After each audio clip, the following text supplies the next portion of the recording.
Sir मेरे कल वाले नहीं बने, परसों वाले जो फर्स्ट लेक्चर के बनने। फर्स्ट चैप्टर के बने। इसको पेंडिंग मत रखना, अदरवाइज होगा नहीं, और फिर क्या होगा पता है, आप छोटी छोटी चीजों को मिस कर दोगे।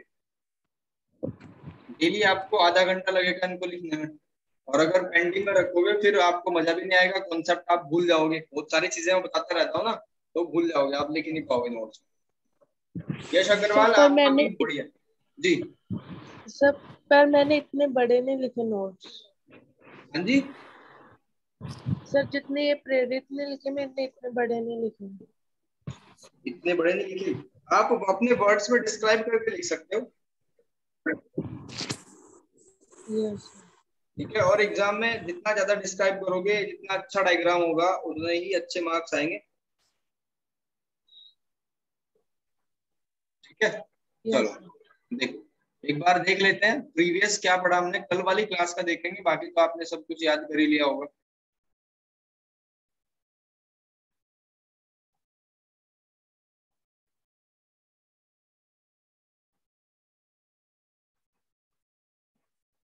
देखो, और कुछ चीजें और मैं आपको दिखाऊंगा डिजिटली, आप बिल्कुल साक्षात, तो थोड़ा क्लियर हो जाएगा, क्योंकि बुक्स में कई बार डायग्राम अच्छे नहीं दिए होते।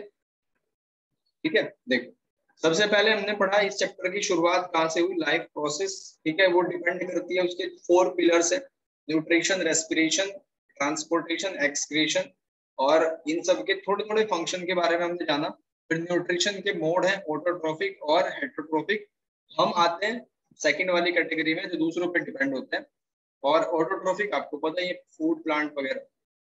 और हमने फोटोसिंथेसाइजिंग के बारे में सीख लिया, हर एक चीज इसकी, क्लोरोफिल एटसेट्रा, सारी चीजें क्या करती हैं, 3 चीजों की जरूरत होती है, और 3 ही स्टेप होते हैं उसमें। ठीक है, आगे 3 स्टेप होते हैं। चलो, लास्ट में हमने कहाँ तक लिखा था भाई? सर डाइजेशन, ट्रिप्सिन एंड ये पढ़ रहे थे ना हम, डाइजेशन ऑफ इन ह्यूमन। ठीक है, ये बताया था मैंने आपको, डाइजेशन में 3 चीजें इंपॉर्टेंट होती हैं, एक तो कार्बोहाइड्रेट, प्रोटीन और फैट। और हमें ये कुछ एंजाइम होते हैं जो इनको कन्वर्ट करके हमारी बॉडी सेल तक पहुंचाते हैं, ये डायरेक्ट नहीं आती उस फॉर्म में। ठीक है भाई, सबसे पहले खाना आपने माउथ से लिया, और वहीं पे उसका डाइजेशन स्टार्ट हुआ। कैसे हुआ? सलाइवरी ग्लैंड के द्वारा एक एंजाइम निकाला गया, जिसको कहते हैं सलाइवरी एमिलाइज।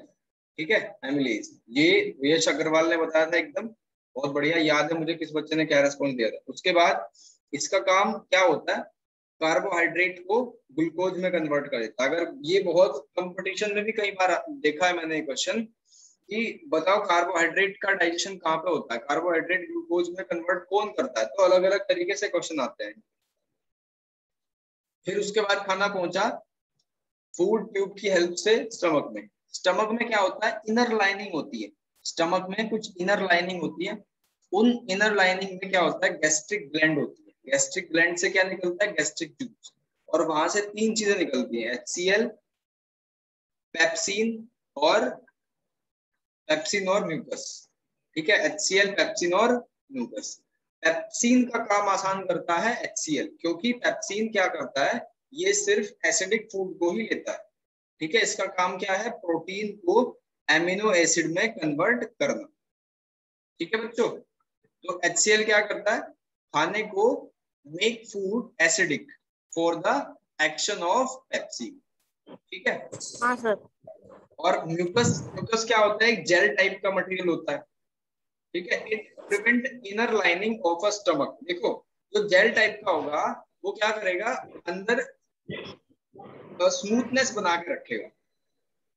ठीक है, अगर आपके जो स्टमक है, जो इंटेस्टाइन्स है, उनमें स्मूथनेस नहीं होगी तो क्या होगा, वो ड्राई हो जाएंगे। ड्राई होते ही डॉक्टर के पास जाते हैं, तो वो बताएगा कि आपकी आंतों में, आपके इंटेस्टाइन में इन्फेक्शन हो गया। तो इसीलिए तो फाइबर वगैरह लिए जाते हैं। आप खीरा, ककड़ी, ये सारी चीजें सलाद में क्यों खाते हैं, इसलिए खाते हैं ताकि वो स्मूथनेस बनी रहे, वो साफ होती रहे। जी, हार्श एक्शन ऑफ HCl, क्योंकि HCl खतरनाक है। HCl की प्रवृत्ति क्या है, नुकसान पहुंचाने वाली है, तो इसलिए उससे बचा कर रखता है। एक्सक्यूज मी सर, हाँ जी प्रिंस बोलो। एक डाउट है, ये HCl रियल एसिड होता है? मतलब जब किसी आदमी को गैस होता है तो वही HCl ही रहता है क्या उसके बॉडी में उसके ज्यादा अमाउंट में? हाँ, HCl भी उसमें मैटर करता है और अलग अलग एसिड बनते हैं, वो सिखाऊंगा आगे चलेगा, चैप्टर में आएगा। हाँ सर। ये बेसिकली ये सेकंड चैप्टर में भी है, जो एसिड और बेस है ना उसमें भी आता है ये। कोई बात नहीं, चलेगा, आगे आएगा। स्मॉल इंटेस्टाइन में गया सबसे, स्टमक के बाद ये फूड मैंने दिखा रखा है, फूड फ्रॉम स्टमक यहाँ से ही आ रहा है और ये गया स्मॉल इंटेस्टाइन में। और इसकी हेल्प के लिए लीवर होता है, लीवर के बराबर में पेनक्रियाज, ठीक है। और ये मैंने अलग अलग इसलिए दिखा रखे हैं ताकि इनका डिस्क्रिप्शन लिखा जा सके। ट्रिप्सिन, पेनक्रियाज से दो चीजें निकली, एक तो ट्रिप्सिन और एक लाइपेज। अब इनका काम क्या है ये मैंने आपको होमवर्क दिया था। यस सर, मैंने खोजा है। जी बताओ। सर ट्रिप्सिन जो है ना, वो बचे हुए प्रोटीन को पेप्टोन्स और पेप्टिड्स में कन्वर्ट करता है और एडिनाइन करता है, दोनों लिपेज और पेप्टिन। और लिपेज जो है वो फैट को फैटी एसिड और ग्लिसरॉल में कन्वर्ट कर देता वेरी गुड। पेप्सिन क्या काम करता है, देखो नाम से देखो, मैंने अभी ऊपर आपसे आपके ये बताया है पेप्सिन, ठीक है। पेप्सिन का काम क्या था, प्रोटीन को एमिनो एसिड में कन्वर्ट करना, ठीक है। और ट्रिप्सिन पेप्सिन आपको एक जैसे नहीं लग रहे जब है। यस इनको सर। प्रोनाउंस करते हो आप, ट्रिप्सिन पेप्सिन, तो एक जैसे है। तो ये क्या करेगा, ये भी प्रोटीन को एमिनो एसिड में ही कन्वर्ट करेगा, लेकिन ज्यादातर काम तो वो कर लेता है, अगर उसका बचा हुआ काम है तो ये करेगा, ठीक है। तो ये भी क्या करता है, जो रिमेनिंग आपकी प्रोटीन है उसको कन्वर्ट कर देगा एमिनो एसिड में। बहुत ज्यादा इंपॉर्टेंट है भाई ये चीज। इसके बाद लाइपेज, लाइपेज क्या काम करता है, आपने पढ़ा कुछ इसके बारे में? हाँ सर। Yes sir. बोलो प्रेरित। सर क्या, किसके बारे में? लाइपेज। लाइव वेज? नहीं सर, मैंने नहीं पढ़ा। यश आप बताओ। सर लाइपेज जो है ना सर, वो फैट को फैटी एसिड और ग्लिसरॉल में कन्वर्ट करता है। Very good. अर्लीन, आपने कुछ पढ़ा इनके बारे में?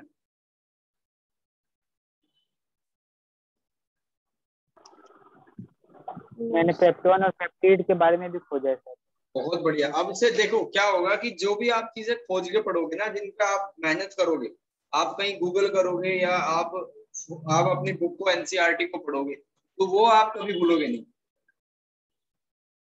लाइपेज का काम क्या होता है, ये फैट जो हम लेते हैं उसको फैटी एसिड में कन्वर्ट करता है, फैट को फैटी एसिड में कन्वर्ट करता है एंड ग्लिसरॉल में, एंड ग्लिसरॉल,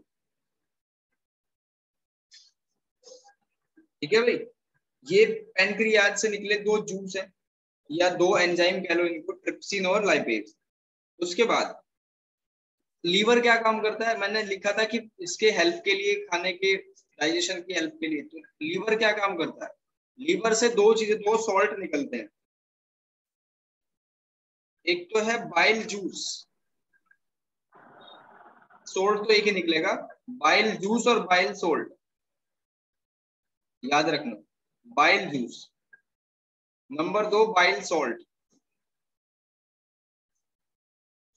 अब ये क्या काम करते हैं, बाइल जूस का हमारी बॉडी में क्या काम है, ये क्या काम करता है, फूड को एल्कलाइन बनाने के लिए, ठीक है, make the food alkaline, make the food alkaline, जिससे वो इजीली डाइजेस्ट हो जाए। अब बाइल सोल्ट का काम क्या है, ये फैट को, जो फैट आई अंदर उसको क्या करेगा, इमल्सिफाइड करेगा। इमल्सिफाइड का क्या मतलब होता है सर ब्रेक डाउन करना। ब्रेक डाउन, वेरी गुड, तोड़ना उसको, इमल्सिफिकेशन ऑफ फैट। तो अगर क्वेश्चन आ जाए कि फैट का इमल्सिफिकेशन कहाँ होता है, लीवर में होता है, कौन करता है, बाइल सोल्ट करता है। इमल्सिफिकेशन का मतलब फैट, यानी पूरा का पूरा ये हमारा एटम था, ठीक है, इसको तोड़ दिया, इसको ब्रेक कर दिया। किसने ब्रेक कर दिया, बाइल सोल्ट ने, ठीक है भाई। और एक चीज, जैसे मैंने बताया था आपको, हमारी इंटेस्टाइन में विलीज होती है, ठीक है, याद है आपको विली मैंने बताया था, विलीज यस सर। क्या होती है? सर एक फिंगर लेग प्रोजेक्शन होती है जो इनर सरफेस पे बहुत सर बढ़िया। विली की बारे में सर मेरे को आता है। हाँ जी, सर मैंने लर्न कर रखा है, मैं बोलूं? हाँ बोलो। Villi is a finger-like projection which helps in absorption of nutrients and digested food. Exactly क्या करेगी ये? एब्जॉर्प्शन करेगी। अभी मैं दिखाऊंगा कैसे एब्जॉर्प्शन करेगी। एब्जॉर्प्शन ऑफ न्यूट्रिएंट,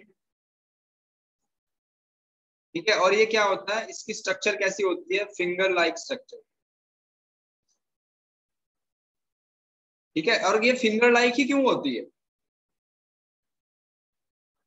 ताकि सर एब्जॉर्प्शन ज्यादा हो। अरे वाह, बहुत बढ़िया।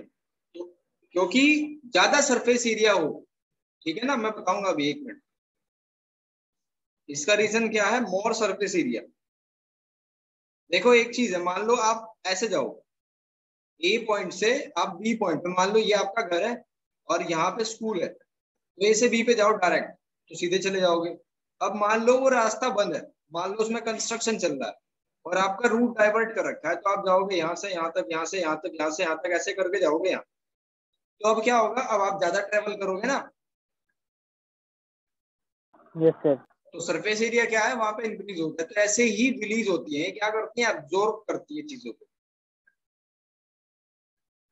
अभी दिखाता हूँ, शायद मैंने एक, हाँ ये वाली है, इसमें देखो ये रिलीज है और ये न्यूट्रिएंट है। और अंदर समझो, और डिटेल में, और डिटेल में ये वाली फिगर बताएगी आपको। ये क्या करता है? ये जो है ना बीच में, ये धागे के टाइप के बने हुए हैं फाइबर्स, ये है ब्लड सेल्स, ठीक है। न्यूट्रिएंट को अब्जॉर्ब कर लिया इसने, न्यूट्रिएंट को अब्जॉर्ब करके किनको दे दिया? ब्लड सेल्स को दे दिया, ठीक है भाई। यस। तो इसका इंटरनल स्ट्रक्चर ये होगा। बुक में नहीं दिया हुआ, बुक में बच्चा अगर देखेगा तो उसको विजुलाइज ही नहीं कर पाएगा वो क्या होती है बिलीज। एक्चुअल में इसकी 3D फिगर ये है। आगे चलते हैं। इसके बाद मैंने आपको कुछ वेस्टिजियन ऑर्गन बताए थे हमारे,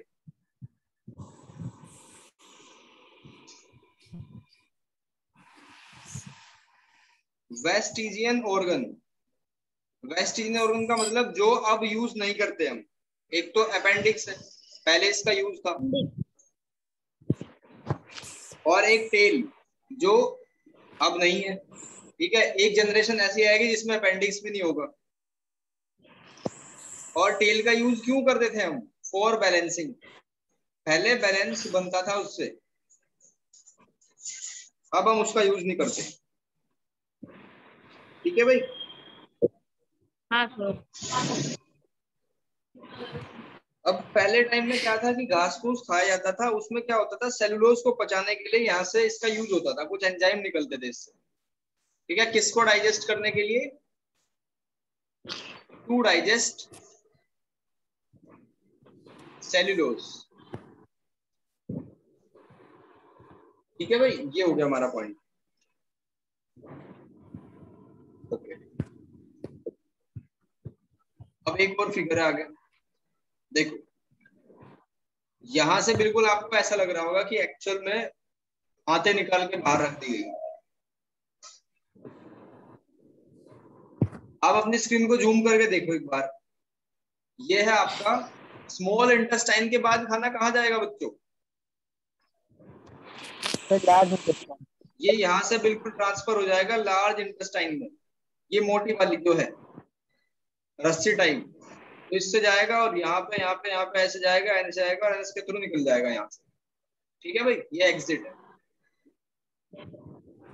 अब स्मॉल इंटेस्टाइन को अगर खोल के देखा जाए ना, तो लार्ज इंटेस्टाइन से बड़ी होती है, ये 6 मीटर की होती है, और लार्ज इंटेस्टाइन 1.5 की। ये एक कंट्रोवर्शियल फैक्ट है माइंड में आपके, ये रहेगा कि लार्ज तो लार्ज ही होनी चाहिए और स्मॉल तो स्मॉल होनी चाहिए, लेकिन ऐसा होता नहीं,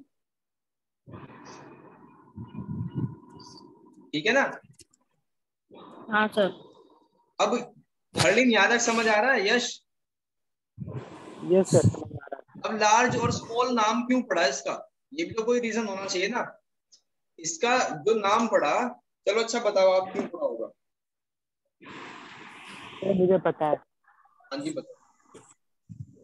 सर, स्मॉल इंटेस्टाइन में डाइजेशन ज्यादा होता है। जी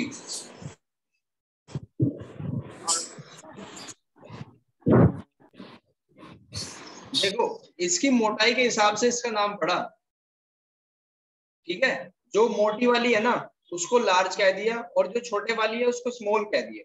large intestine and small intestine याद रखना, इनकी लेंथ भी एग्जाम में आती है। Okay sir. sir.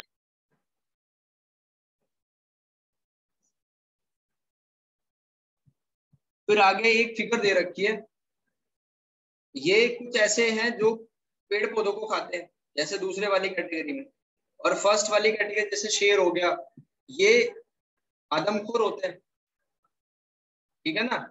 तो जो पेड़ पौधे को खाते हैं उसकी जो लार्ज इंटेस्टाइन है वो लंबी होती है, बड़ी होती है, ठीक है भाई। ये दे रखा है इसमें, ये थोड़ा सा एक फैक्ट है बस याद रख लेना, स्कोर पूछना। सर हाँ जी। सर तो उनकी लार्ज इंटेस्टाइन 6 मीटर की होती होगी और स्मॉल इंटेस्टाइन 1.5। नहीं ये ह्यूमन की बात है, उनमें वेरी करती है अलग अलग। ये जो हम पढ़ रहे हैं ना ये ह्यूमन का पढ़ रहे हैं, वो क्या है वो पशु पक्षी है उनमें अलग अलग होती है। ये सिर्फ ये जो डेटा है ना सिर्फ हम किस पे रिसर्च हुई, सिर्फ ह्यूमन पे। इनके लिए लेंथ का मैटर नहीं करता, किसी के लिए ज्यादा भी हो सकती है, जैसे आपने देखा होगा जिराफ वगैरह है बड़े बड़े हैं वो, और खरगोश छोटा है, तो वो अलग अलग होती है सब। अब ह्यूमन का ये नेचुरल मान लेते हैं ना कि भाई एक आदमी है तो नॉर्मल हाइट क्या है 5.5 फीट की होगी, तो उसकी लेंथ स्मॉल इंटेस्टाइन की 6 मीटर रही होगी और लार्ज इंटेस्टाइन की अलग अलग सब में होती है, ठीक है। क्योंकि ह्यूमन का साइज इतना बड़ा तो हो नहीं सकता कि वो 12 फीट का हो जाए या कोई 2 फीट का हो, वो तो एक उसका एवरेज होता है ना साइज, इसीलिए। आगे बढ़े भाई। यस ओके देखो इसके बाद कुछ स्टेप्स हैं जो प्रोसेस, आप हेडिंग डालोगे इसमें process in nutrition, process in nutrition.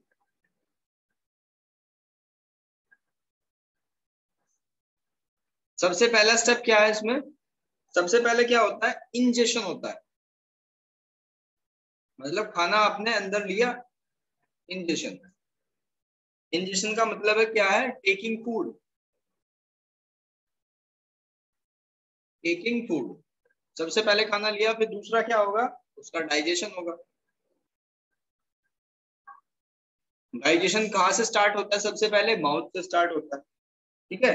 तो डाइजेशन में क्या होगा, पहले ब्रेकिंग डाउन, आप खाने को चबाओगे तोड़ दोगे, breaking down of complex food substance. आपने एप्पल लिया, अब पूरा का पूरा एप्पल तो ऐसे का ऐसा पेट में जाएगा नहीं, आप उसको तोड़ तोड़ के बिल्कुल उसका जेल बना दोगे, ठीक है। तो इसमें क्या लिखेंगे बच्चों, break down of complex food substance, complex food substance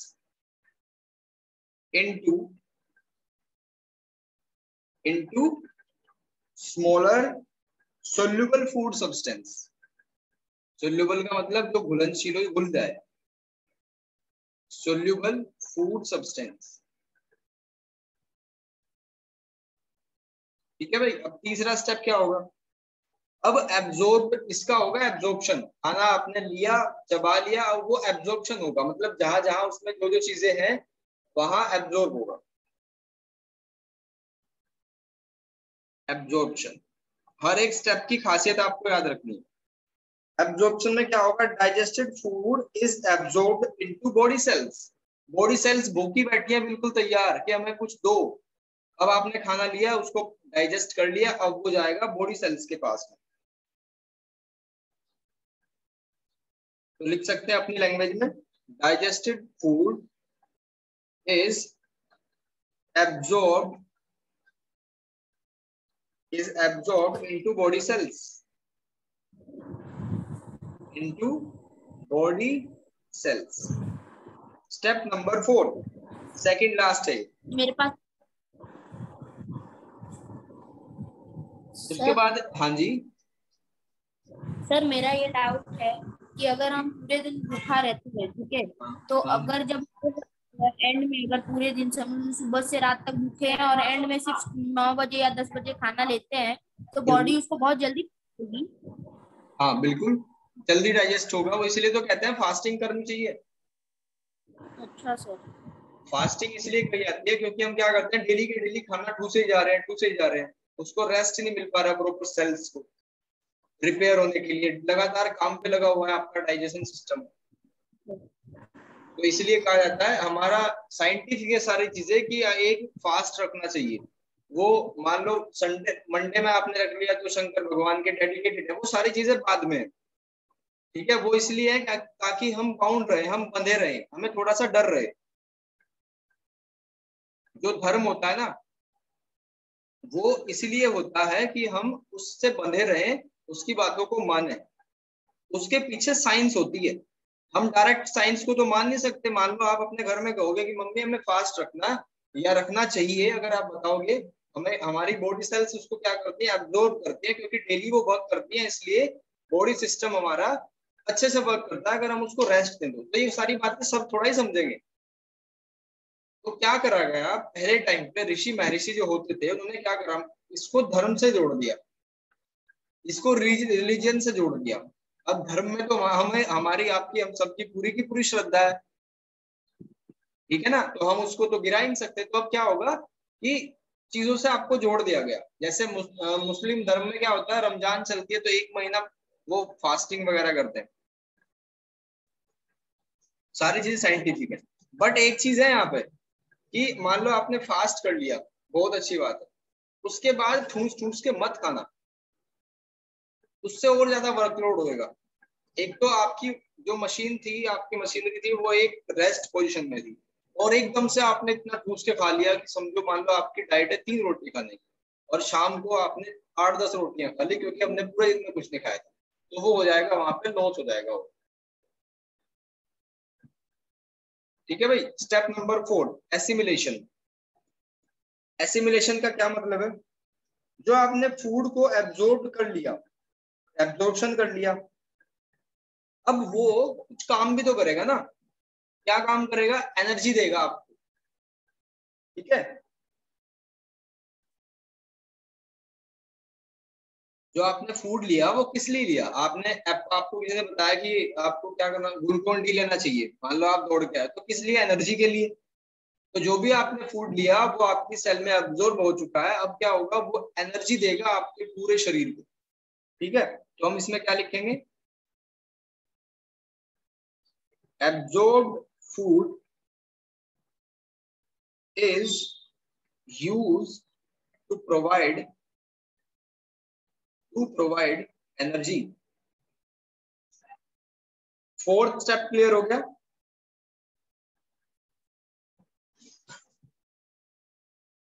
last हमारा स्टेप है बच्चों, इजेशन, ठीक है। लास्ट स्टेप क्या है, इजेशन। इसकी स्पेलिंग को लिख लेना, EGESTION। आपकी स्क्रीन शायद स्टॉप हो गई होगी अभी। यस हाँ सर। जी अभी आ जाएगी, 1 सेकंड। देखो ये हो गया हमारा एब्जॉर्ब फूड, शायद मैं इसको पूरा कर दूं दोबारा, is used to provide energy, to provide energy. और लास्ट का हमारा स्टेप था इजेशन। इजेशन क्या होता है, जो आपने खाना, देखो सबसे पहले क्या करा, इनटेक करा, फिर ब्रेक डाउन करा, फिर एब्जॉर्ब हुआ, फिर उससे एनर्जी, मतलब काम काम की चीजें, जो विटामिन, प्रोटीन, कार्बोहाइड्रेट है, वो आपको अंदर डाइजेस्ट हो गया पूरा। अब क्या होगा, जो वेस्ट मटेरियल है वो भी तो निकलेगा ना। आपने कोई फैक्ट्री देखी होगी, उसमें क्या होता है कि प्रोडक्ट बनता है, वेस्टेज निकाल दी जाती है, गंदे नाले जो चलते हैं उन सब में। ऐसे ही हमारी बॉडी है, ये भी एक फैक्ट्री है, आपने खाना लिया और वो निकलेगा। कोई यूरिन के थ्रू निकलेगा, कोई पोटी के थ्रू निकलेगा। ये सारी चीजें अगर ना हो तो आप जिंदा थोड़ा ही रह पाओगे। तो फिफ्थ वाले स्टेप पे क्या होगा, रिमूवल ऑफ अनडाइजेस्टेड फूड, जो आपका बाय प्रोडक्ट है उसको रिमूव करा जाएगा। रिमूवल ऑफ अनडाइजेस्टेड फूड, ठीक है भाई। तो ये 5 स्टेप है हमारे न्यूट्रिशन के, ये आपको ध्यान रखना। इसके बाद ये पूरा कंप्लीट कर दिया हमने न्यूट्रिशन, ठीक है भाई, डाइजेशन पूरा कंप्लीट हो गया। अब क्या होगा, अब है आपका रेस्पिरेटरी सिस्टम, ठीक है। रेस्पिरेशन मैंने स्टार्टिंग में बताया था 4 पिलर है इसके, एक हमने कंप्लीट कर दिया। ये इसका फिगर है, ये सांस ली जा रही है यहाँ से, ठीक है भाई, ब्रीथिंग चल रही है। बाबा रामदेव डेली बताते हैं टीवी पे अनुलोम विलोम कपालभाति को क्यों करने चाहिए, उसका साइंटिफिक रीजन आपको पता चलेगा इसी चैप्टर को पढ़ते पढ़ते, ठीक है भाई। तो हेडिंग आप डाल सकते हो यहाँ पे बी, रेस्पिरेशन। रेस्पिरेशन देखो, अगर आप ये चीजें साइंटिफिक है, मैंने खुद ये अनुभव करा है, फील करा है कि अगर आप अनुलोम विलोम और ये कपालभाति वगैरह करके पढ़ोगे ना, तो आपको जो 2 घंटे में याद होने वाला था वो 40-45 मिनट में याद हो जाएगा। क्यों होगा, क्योंकि आपकी बॉडी को प्रॉपर एनर्जी मिलेगी। रेस्पिरेशन से मैंने क्या बताया था, वापस चलो स्टार्टिंग में देखो, सबसे पहले पेज पे क्या चीजें हमने डिस्कस करी थी, न्यूट्रिशन, रेस्पिरेशन। रेस्पिरेशन से क्या था, utilization of food for energy, तो मेन एनर्जी यहाँ से निकलेगी। नॉर्मली हमने क्या सीखा कि रेस्पिरेशन का मतलब है सांस लेने से छोड़ने से, लेने से छोड़ने से, इनटेक इनहेल एक्सहेल। ये ही ओनली रेस्पिरेशन नहीं है बच्चों, रेस्पिरेशन में बहुत सारी चीजें आती हैं, ठीक है ना। देखो मैं ओरली बता देता हूँ, अभी डीपली पढ़ेंगे, थोड़ा सा समझा दूं आपको। हम नॉर्मली क्या होता है कि सांस ली हमने, सांस में गई ऑक्सीजन, ऑक्सीजन जाएगी हमारी ब्लड सेल्स में, ठीक है ना। और ब्लड सेल्स में पहुंचाने का काम कौन करता है, स्टार्टिंग में मैंने बताया हार्ट करता है वो, सॉरी आपका ब्लड करता है वो काम। न्यूट्रिशन को बॉडी के अलग अलग पार्ट्स में पहुंचाने का काम कौन करता है, न्यूट्रिशन। अभी आपने देखा तो था, जो विलीज में न्यूट्रिशन एब्जॉर्ब थे उनको कौन ले गया, ब्लड ले गया था, ब्लड। तो यहाँ भी वही होगा, ऑक्सीजन जो है वो ब्लड आपके सारे अंगों में, सारे पार्ट्स में, सारे ऑर्गन में पहुंचाता है। अब आपने अनुलोम विलोम करना स्टार्ट कर दिया, एक नाक से सांस लिया, दूसरे छोड़ दिया, तो उससे क्या होगा कि आपकी लंग कैपेसिटी बढ़ेगी, ज्यादा ऑक्सीजन जाएगी। ज्यादा ऑक्सीजन जाएगी तो क्या होगा, ब्लड का काम आसान हो जाएगा, ठीक है, उसको प्रॉपर मात्रा में ऑक्सीजन मिलेगी और ज्यादा आपके अंगों तक, ज्यादा ऑर्गन, आपके जो पार्ट्स हैं वहां तक जाएगा और ज्यादा एनर्जी मिलेगी। तो इसका रीजन ये है, ब्लड का काम आसान हो जाएगा। वो नॉर्मली आप जैसे बैठे हो ना, अभी क्लास ले रहे हो, तो आपकी ब्रीथिंग नॉर्मल चल रही है, सांस प्रॉपर थोड़ा ही ले रहे हो, है ना। हमारी जो लंग की कैपेसिटी होती है ना, 1.5 लीटर तक सांस अपने अंदर ले सकते हैं, 1.5 लीटर, 1.5। तो नॉर्मली तो हम नहीं लेते, नॉर्मली तो सांस छोटे छोटे लेते हैं, तो इसलिए ये अनुलोम विलोम कपालभाति। देखो हमारे जो रिसर्च थी ना, ये अनुलोम विलोम बहुत पहले से है, बहुत पहले से। हाईलाइट तो अब हुए हैं कुछ साल से, लेकिन ये बहुत पहले से है। पहले हमारी जो वैदिक कल्चर था उसमें पहले होती थी ये चीजें, उनको कितना ज्ञान था। जो ह्यूमन एनाटॉमी है, जो आप और हम अभी पढ़ रहे हैं, उसका बहुत पहले से उन्होंने रिसर्च कर ली थी। और मैं आपको एक चीज बताऊं, इंटरेस्टिंग फैक्ट, आप मान लो ये नोज है, इसके 2 पार्ट है ना, एक राइट वाला एक लेफ्ट वाला, ये राइट मान लिया और ये लेफ्ट। तो राइट वाला क्या होता है, उसको कहा जाता है सूर्य चक्र, सूर्य चक्र, और लेफ्ट वाले को कहा जाता है चंद्र चक्र। सर मतलब ये है कि सूर्य से क्या निकलती है, गर्मी, हीट, हाँ, ये गर्म है। और चंद्रमा क्या होता है, रात को निकलता है तो ठंडक हो जाती है, ये कूल्ड होता है, ठीक है ना। इसका टेम्परेचर सूर्य का क्या होता है, हाई टेम्परेचर होता है, इसको मैं लिख देता हूँ हाई टेम्परेचर और अच्छा समझ में आएगा। और चंद्रमा का लो टेम्परेचर होता है। तो क्या होता है कि पहले टाइम पे फीवर वगैरह तो पहले भी होते थे ना। अब पहले डॉक्टर थे नहीं कि पैरासीटामोल दे देंगे या आपको ग्लूकोज लगा देंगे या कोई वैक्सीन दे देंगे।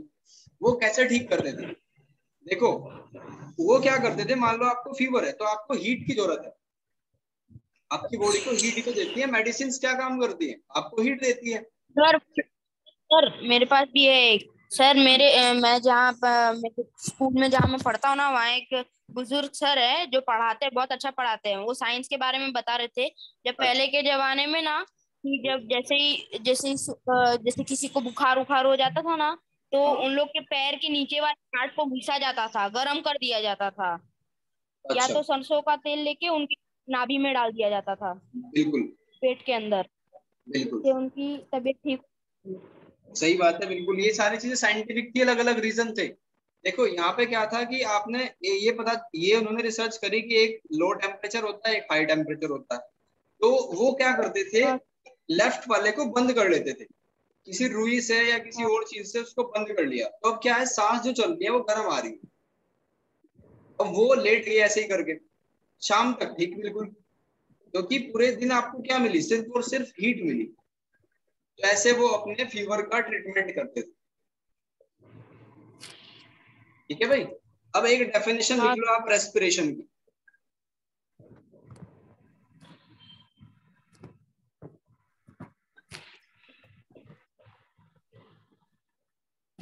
रेस्पिरेशन की डेफिनेशन क्या है, a process in living organism,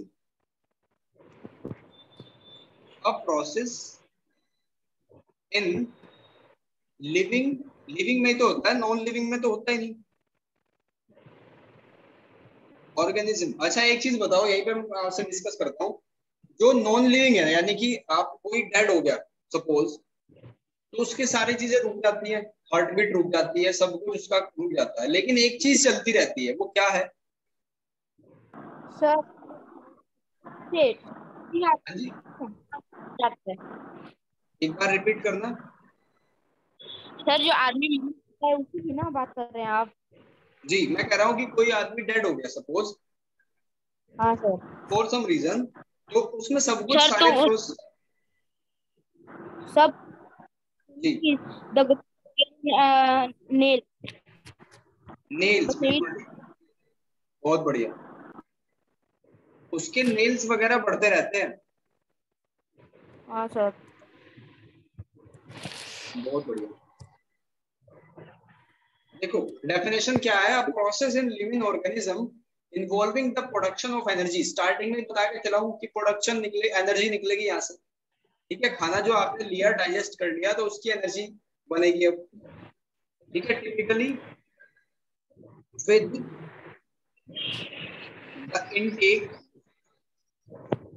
the intake of oxygen and,